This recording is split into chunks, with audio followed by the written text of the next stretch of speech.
وہ price stability کی طرف بھی امپیکٹ کرتا ہے. اور اس کے ساتھ جو لنک ہے چیز وہ کیا ہے, ڈالر کی پرائس جو ہے وہ تیل کے ساتھ لنکڈ ہے. سو جو ڈالر اور تیل کا جو ریشو ہے وہ ڈائریکٹلی امپیکٹ کرتا ہے. دنیا میں اس وقت ہم دیکھ رہے تھے کہ چائنا کی وجہ سے, مختلف چیزوں کی وجہ سے امریکن ڈالر جو ہے کمزور ہو رہا تھا, لیکن جب جنگ ہوتی ہے تو تیل کی پرائسز ہائی ہوتی ہیں. تیل کی پرائسز ہائی ہونے کا مطلب یہ ہے کہ ڈالر کی پرائسز بھی ہائی ہوتی ہیں, کیونکہ لوگ زیادہ ڈالرز استعمال کرتے ہیں کم تیل کو لینے کے لیے. اس سے پہلے باوجود اس کے کہ سینکشنز لگی ہوئی تھی, ایران کا جو تیل ہے وہ بین الاقوامی سمندروں میں موجود بھی تھا اور اس کے ذریعے تیل کی جو ہے فروخت بھی ہو رہی تھی. اسی طرح روس سے بھی فروخت ہو رہی تھی. لیکن اب سب سے بڑا امپیکٹ کدھر آئے گا؟ سب سے بڑا امپیکٹ آئے گا یورپ پہ, جو مشرق وسطیٰ اور رشین تیل پہ جن کا انحصار تھا. سو اب اگر رشین تیل بھی نہیں ہے, ایرانین تیل بھی نہیں ہے, تو اس کا امپیکٹ. اور دوسرا امپیکٹ آئے گا ایشیا پیسفک پہ, جس میں آسٹریلیا, جس میں جاپان, یہ ممالک شامل ہیں. ہاں, جاپان اس وقت بڑی کوشش میں ہے کہ کسی طرح چین کے ساتھ اپنے اور روس کے ساتھ اپنے تعلقات ٹھیک کر لے, اور سائبیریا میں وہ کام کرتا ہوا نظر بھی آ رہا ہے. لیکن اس کا ڈائریکٹ امپیکٹ امریکن اکانومی کے اوپر آئے گا, جہاں امریکن ڈیفینس انڈسٹری ایکسپینڈ کرے گی. امریکہ جو ہے آئل پرائس ہائک سے ان کو فائدہ ہوگا. تو ایک طرح سے یہ ایک ماسٹر اسٹروک ہے پریزیڈنٹ ٹرمپ صاحب کا, جہاں انہوں نے اپنے جو ایئرلائنز ہیں ان کو بھی واضح کر دیا یا وہ امریکہ کے ساتھ کھڑے ہو یا امریکہ کے خلاف, اور دوسری طرف دوبارہ امریکن اکانومی کو ایک میجر جو ہے بوسٹ بھی دے دیا. بالکل, معاشی لحاظ سے کتنا امپیکٹ پڑ سکتا ہے؟ ڈاکٹر صاحبہ نے اس پر جو ہے وہ بہت ہی مفصل گفتگو کی ہے. ڈاکٹر صاحبہ ساتھ ہی موجود رہے گا سابق سفارتکار جمیل احمد صاحب نے بھی ہمیں جوائن کیا, انہیں بھی شامل گفتگو کرتے ہیں. جمیل صاحب بہت شکریہ سما کو وقت دینے کے لیے. سر, کیسے دیکھتے ہیں اس تمام تر معاملات کو؟ اب تو چونکہ بہت زیادہ ڈیولپمنٹ ہو رہی ہے ہر گزرتے لمحے کے ساتھ, اور ایسے میں ہم نے دیکھا کہ آرمی چیف کو شہید کیا گیا ایران کے, جس کے فوری بعد امیر حبیب کو ایران کے نئے آرمی چیف تعینات کر دیا گیا. خبر ایجنسی یہ رپورٹ کر رہی ہے. جمیل صاحب, اس کے علاوہ آپ کیا سمجھتے ہیں اب ایران کا کیا سٹانس ہے؟ ایران کے پاس اب کیا آپشنز ہیں؟ اب کیا اگلا لاہ عمل ہے جو ایران اپنا سکتا ہے؟ ایران کے ایگزسٹنشل تھریٹ ہے ایران کو, اور ایران کی بقا کا اب سوال ہے. اور ایران اگر اس پہ خاموش ہونے کا تو سوال ہی پیدا نظر نہیں آتا ہے. لیکن ایران اس میں ظاہر ہے دنیا چاہے گی کہ کسی طریقے سے بیچ میں آئے, کچھ اس میں میڈیٹ کرے, لیکن میڈیٹ تو بعد میں ہوگی بات. ابھی تو ایران نے یہ اناؤنس کر دیا ہے, فتویٰ بھی ابھی اناؤنس ہونے والا ہے. خبر یہی آ رہی ہے کہ فتوے میں اعلان جنگ کیا جا رہا ہے, فتویٰ دے دیا گیا ہے. تو اس کے بعد تو ظاہر ہے میں پرسوں سے یہی کہہ رہا ہوں کہ ایک بھونچال آنے والا ہے. تو یہ بھونچال تو بالکل اب شروع ہو گیا ہے. ابھی یہ معاملہ تو ابھی شروع ہوا ہے, اور ایران نے کہا کہ جنگ تو شروع کی ہے اسرائیل نے, ختم ہم کریں گے. اس کا مطلب یہ ہوا کہ ایران کی ٹھیک ہے ایکسس آف ریزسٹنس کو اسرائیل نے کافی حد تک مدھم کیا, ختم کیا. اس میں حزب اللہ ہو گیا, حماس ہو گیا, سیریا میں جو ان کی پریزنس تھی وہ عراق میں بھی کافی حد تک, لیکن ابھی عراق میں پوٹنٹ ہے وہ. تو اس لحاظ سے کمزور کرنے کے بعد تو نظر آ رہا تھا کہ یہ باری ہے. اور اگر پچھلے کچھ اور نہیں تو پچھلے 3 دنوں کے بیان دیکھ لیں, یا جب سے یہ نیوکلیئر ایکارڈ کے بارے میں دوبارہ ری نیگوسیشن شروع ہوئی ہے امریکہ کی اور ایران کی, اور چھٹی ہونی تھی پرسوں, یعنی کہ سنڈے کو 5 ہو چکی تھی.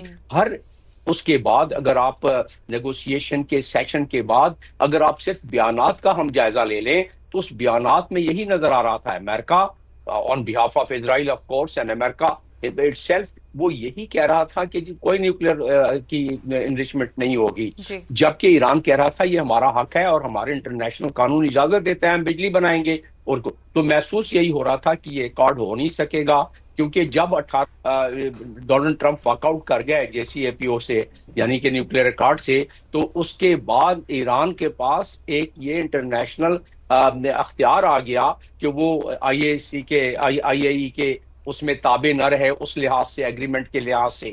تو وہ اس نے اپنی افزائش کی اور یہی الزام رکھتا رہا. نیتنیاہو نے 2 گھنٹے پہلے کیا کہا کہ ہم نے تو ان کے تنصیبات, جو نیوکلیئر تنصیبات ہیں, ہم نے ان کو اسٹرائک کیا ہے, ہم نے ان کے ملٹری تنصیبات کو کیا ہے. جبکہ وہاں کی فوٹیج یہ بتا رہی ہیں کہ جو اپارٹمنٹس, جو فلیٹس وہاں ہیں, جہاں سائنسدان تھے, جہاں پروفیسرز تھے, جہاں لیکچررز تھے, ان کو بھی جو ایسوسیٹیڈ تھے اس قسم کی ریسرچ اور تحقیق سے, ان کو موساد نے کنکرنٹلی زمینی لحاظ سے اپنے ایجنٹس کے ذریعے بھی اسیسینیشن کرائی ہے جو اطلاعات آ رہی ہیں. اب اس کا آگے ہونا کیا ہے؟ ایران تو کہہ چکا تھا کہ ہمارے اوپر حملہ ہوا، جس ملک کی فضاؤں سے یہ حملہ کیا گیا، جہاز گزریں گے یا میزائل آئیں گے، ہم ان کو نشانہ بنائیں گے. ایک تو یہ کہا. دوسری چیز انہوں نے کہہ دیا کہ ہم تنصیبات جو ہیں امریکہ کی، آپ نے دیکھ لیا کہ پچھلے 48 گھنٹے میں امریکہ نے اپنے فیملیز کو، جو ان کے فیملی تھے، ان کو کہا کہ آپ ادھر سے چلے جائیں ان علاقوں سے، خاص طور پہ یو اے ای، سعودی عربیہ اور باقی خلیج کے ممالک سے. تو اس کا مطلب تو یہ تھا کہ تیاری چل رہی تھی. مائیکل روبیو کہہ رہے ہیں کہ یہ تو یونیلیٹرل ہے انسٹانس اسرائیل کا کہ انہوں نے حملہ کیا ہے، ہم سے نہیں پوچھا ہے. اسرائیل کہہ رہا ہے کہ ہم نے تو کنسلٹ کیا ہے. تو لہٰذا یہ بات تو ممکن ہی نہیں ہے، کیونکہ آپ نے یہ بیان دیکھا ہوگا، ہم ساروں نے بیان دیکھا ہے کہ اسرائیل از امریکہ اینڈ امریکہ از اسرائیل. تو وہ اور جتنے بحری بیڑے اس وقت ہیں اس خطے میں، میڈیٹرینین سے لے کے ہمارے علاقے تک یعنی گلف تک، وہ تو اتنے بحری بیڑے پوری دنیا میں نہیں ہیں ابھی امریکہ کے. تو وہ تیاری کس چیز کی غمازی کرتی تھی. تو اب محسوس یہ ہوتا ہے کہ ایران نے تو ریٹیلیٹ کرنا ہی کرنا ہے.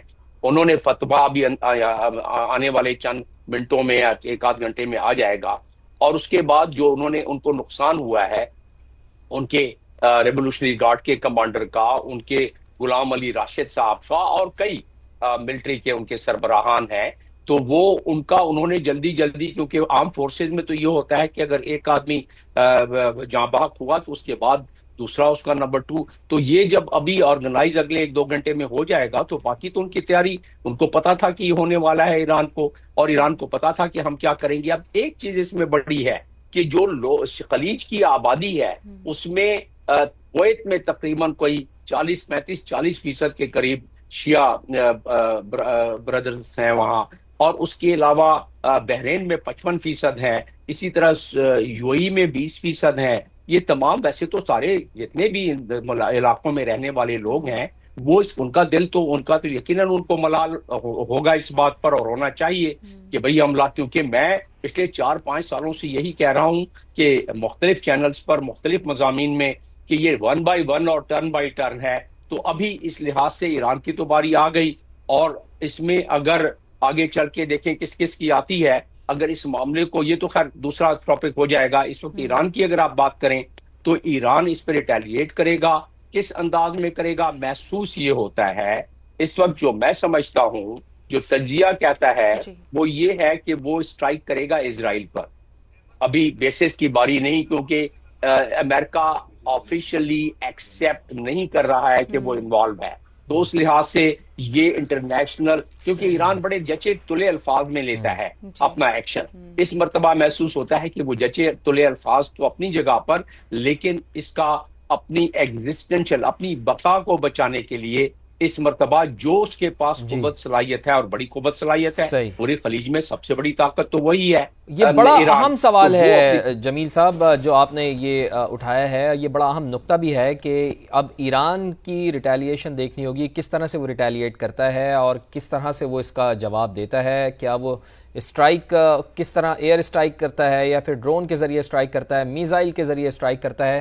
تو احمد سعید مناز صاحب بھی ہمیں جوائن کر چکے ہیں. احمد سعید مناز صاحب، ایک تو اوور آل سچویشن کے اوپر آپ کیا سمجھتے ہیں کہ یہ سچویشن کہاں جا کر ختم ہوگی، اور دوسرا اب ایران کے پاس کیا آپشنز ہیں، کس طرح سے وہ اسٹرائک کر سکتا ہے؟ جی کافی ایوالونگ سچویشن ہے اس وقت ایران کے اندر، اور اسپیشلی جس پہ امپیکٹ آئے گا پاکستان کے اوپر بھی. ڈیسیژن میکر جو ہمارے سرکلز ہیں وہاں پہ امپیکٹ آئے گا. جمیل صاحب بالکل ٹھیک فرما رہے تھے کہ ٹرن بائی ٹرن 1 by 1 والی بات ہے یہاں پر. وہ مائٹ از رائٹ کی جو ہے وہ تھیوری جو ہے وہ اس وقت پوری دنیا پہ اس وقت مسلط ہے. وہ جو انٹرنیشنل لبرلزم یا گلوبلائزیشن کی بات کی جاتی تھی انٹرنیشنل ریلیشنز کے اندر، وہ بڑی بری طرح ڈینٹڈ ہوئی ہے. وہی مائٹ از رائٹ، اور جس کے ہاتھ میں طاقت ہے اور جس کی جیب بھری ہوئی ہے پیسوں سے یا اکانومی اس کی اسٹرانگ ہے، وہ دنیا کو رول کرتے ہوئے نظر آتے ہیں.